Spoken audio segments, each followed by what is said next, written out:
মানুহসকল আজি মই কচু টেঙা বনাবলৈ মধুলেং ছিঙি আছোঁ। এয়া দেখুৱাম আপোনালোকক আৰু লগত কি দিম। আৰু মধুলেং বা কচু টেঙাটো হৈছে গাঁৱলীয়া খাদ্য, কিন্তু অকল আমি মানুহে গাঁৱলীয়া খাদ্য খালেই নহ'ব। আমাৰ জীৱ জন্তুখিনিকো আমি তেনেকৈ ডক্তৰৰ ওচৰত নোযোৱাকৈ, ডক্তৰৰ দৰৱ নোখোৱাকৈ গাঁৱলীয়া দৰৱেই খুৱাব লাগিব। গতিকে মই আজি কুকুৰাৰ বেমাৰৰ এটা দৰৱ দেখুৱাম। আপোনালোকে মোৰ ভিডিঅ'টো চাব আৰু তাত বুজি পাব কোনটো দৰৱ কিহৰ কাৰণে দিছোঁ। এতিয়া আহক মই আপোনালোকক ভিডিঅ'টো দেখুৱাম। এতিয়া আহকচোন মই দৰৱজোপা দেখাইছোঁ।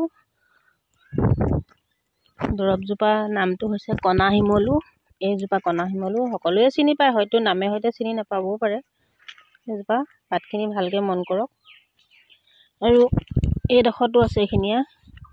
এইজোপা দেখিছে নহয়, ইয়াত ছিঙিলে এটা আঠা ওলায়। তো এনেকৈ কচু থুৰ যেনেকৈ চেপি দিলে এটা আঠা ওলায়, ইয়াতো এনেকৈ আঠা ওলায়। এনেকৈ কেইডালমান ল'ব, অন্ততঃ 7-8ডালমান ছিঙিব। এনেকৈ ছিঙি ইয়াত যিটো আঠা টাইপৰ অকণমান পানী ওলাইছে, ইয়াত দেখিছে নহয় আঠা। এইখিনি যিটো চকুত কুকুৰা এজনী যিটো চকু মানে আচিনাটো উঠে বা চকুটো বন্ধ হৈ আছে, সেই চকুটোতে কৈ চেপি 7বাৰমান লগাই দিব। দিনটোত 7বাৰমান লগাব আৰু দেখিব লাহে লাহে চকুটো ফুল খাই গৈছে আৰু ভাল হৈ আহিছে। গতিকে আপোনালোকে এনেকৈ কৰি চাবচোন। মই ওচৰৰ যি ঘৰত কুকুৰা বেমাৰ হৈছে মই সেইসকলক শিকাই দিছোঁ আৰু ভাবিলোঁ আপোনালোকেও শিকি লওক। কাৰণ এতিয়া কুকুৰা বেমাৰ হোৱা ছিজনেই হয়। গতিকে আচিনাও উঠে বা এনেকৈ ভৰি লেঙেৰা, ঠেংখন লেঙেৰা হয়, এনেকৈ বহুত ধৰণৰ বেমাৰ হয় কুকুৰাবিলাকৰ। গতিকে মই ভাবিলোঁ আপোনালোককো শিকাই দিওঁ, আপোনালোকেও শিকি লওক আৰু এনেকৈ কৰি চাবচোন। নিশ্চয় ফল পাব, ভাল ফল। আৰু কিছুমান দৰৱ আছে, আপোনালোকক লাগিলে কমেণ্টত ক'ব, মই শিকাই দিম বাৰু দৰৱখিনি।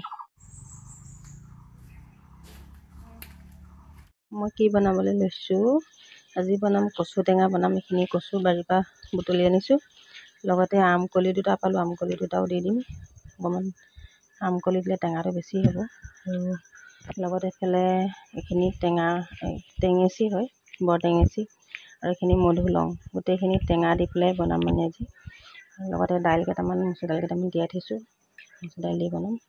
কচুখিনি ধুই ধাই ল'লোঁ। ইয়াত কচুখিনিতে মই মধুলেং, টেঙেচি গোটেইখিনি একেলগে ধুই দিলোঁ, সৰু সৰুকৈ কাটি ল'লোঁ। আৰু ইয়াত তিয়াই থোৱা দাইলকেইটাও দি দিছোঁ।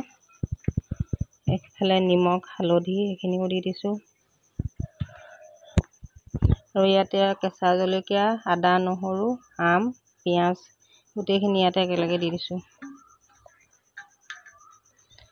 এতিয়া ইয়াত অকণমান পানী দি দিছোঁ, সিজিবলৈতো পানী অকণমান দিব লাগিব। এতিয়া এইখিনি ঢাকন এখন মাৰি তুলি দিছোঁ।